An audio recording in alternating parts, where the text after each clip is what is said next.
बेगूसराय में खगड़िया और बेगूसराय लोकसभा क्षेत्र के चुनावी समीक्षा बैठक शहर के सिंगौला स्थित हर्ष गार्डन में की गई।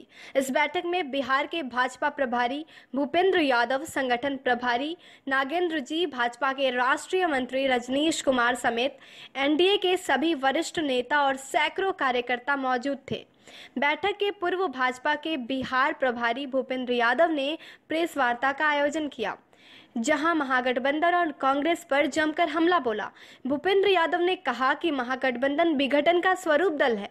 पूरा महागठबंधन टुकड़ों टुकड़ों में बटा हुआ है।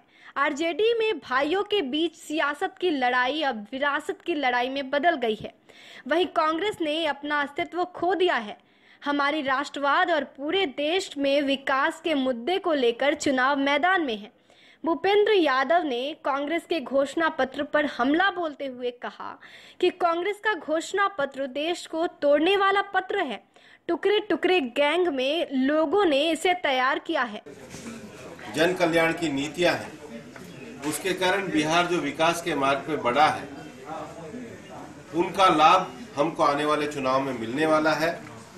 और भारतीय जनता पार्टी, जनता दल यूनाइटेड और लोक जनशक्ति पार्टी, जो तीनों पार्टियां बिहार के विकास के एजेंडे को लेकर के एकता की ताकत के साथ आगे बढ़ रही हैं, उसको जनता का अभूतपूर्व समर्थन मिलने वाला है। महागठबंधन से कितना मुकाबला देखें? महागठबंधन तो अपने आप में ही विघटन का स्वरूप बन चुका है। महागठबंधन में दल है, दलों में टुकड़े हैं, और इसलिए टुकड़े टुकड़े में बटा हुआ महागठबंधन किसी भी प्रकार से चुनौती नहीं दे पा रहा है। राष्ट्रीय जनता दल के कम से कम अंदर कई टुकड़े हो गए हैं। भाइयों का झगड़ा, सियासत की लड़ाई जो विरासत की लड़ाई में बदल रही है। रालोसपा के तो रोज ही कोई ना कोई निकल जाता है, आते कम है जाते ज्यादा है। वहाँ पर हम पार्टी और बाकी कांग्रेस ने भी अपना अस्तित्व यहाँ पर खो दिया है। इन चारों दलों के अलावा मुझे कोई दिखता नहीं है कहीं कोई दूर दूर तक भी।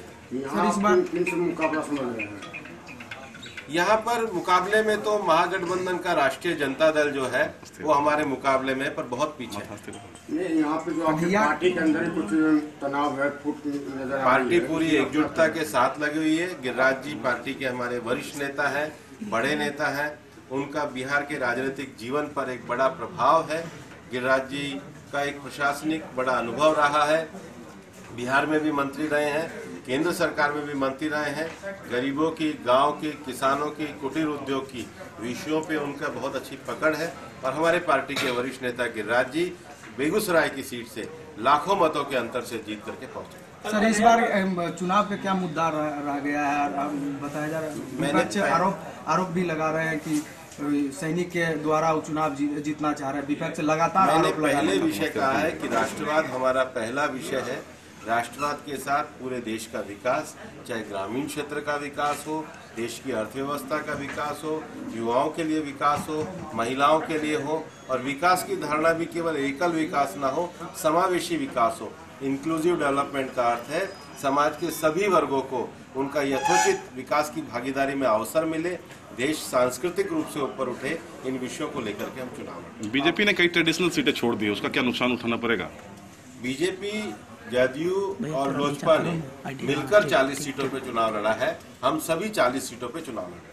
आप 370 धारा हटाने की बात कर रहे हैं, जबकि कन्हैया लगातार अपने भाषण में 370 का समर्थन कर रहे हैं। क्या प्रभाव पड़ेगा बेगूसराय में खासकर इसका? राष्ट्रीय एकता को लेकर के हम चुनाव लड़ रहे हैं, और यहाँ पर चुनाव में हमारे मुकाबले में महागठबंधन है, राजद के प्रत्याशी हमारे मुकाबले में। 124A को कांग्रेस कह रही है कि हम रिव्यू करेंगे। क्या रिव्यू करेंगे? इसको देशद्रोह वाला जो मामला है।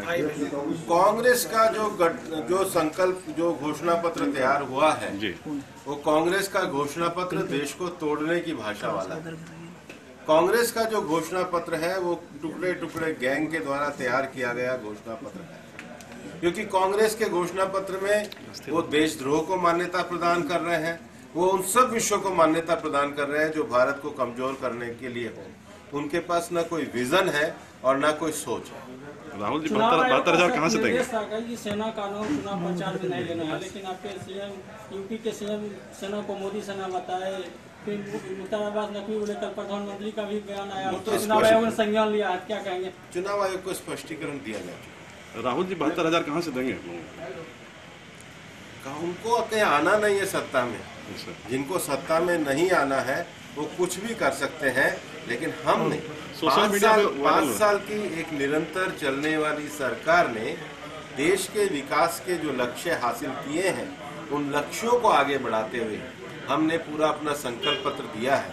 और पहली बार किसी राजनीतिक दल ने कि हमने अपना संकल्प पत्र नहीं दिया है। हमारी आने वाली सरकार के कार्यकाल में 3 वर्ष जब पूरे होंगे, 2022 आजादी के जब 75 वर्ष पूरे होंगे, तो आजादी के 75 वर्ष में कौन से 75 लक्ष्य भारत हासिल करेगा उसको बड़ी स्पष्टता के साथ कहा। हमारे संकल्प पत्र में दृढ़ता के साथ भारत के कांग्रेस के घोषणा पत्र में देशद्रोह को मान्यता प्राप्त किया जा रहा है। भारत को कमजोर करने वाला कांग्रेस का घोषणा पत्र है। न्याय योजना के सवाल पर कहा कि कांग्रेस को सत्ता में आना नहीं है, इसलिए कुछ भी कह सकते हैं। बेगूसराय से सुमित कुमार की रिपोर्ट।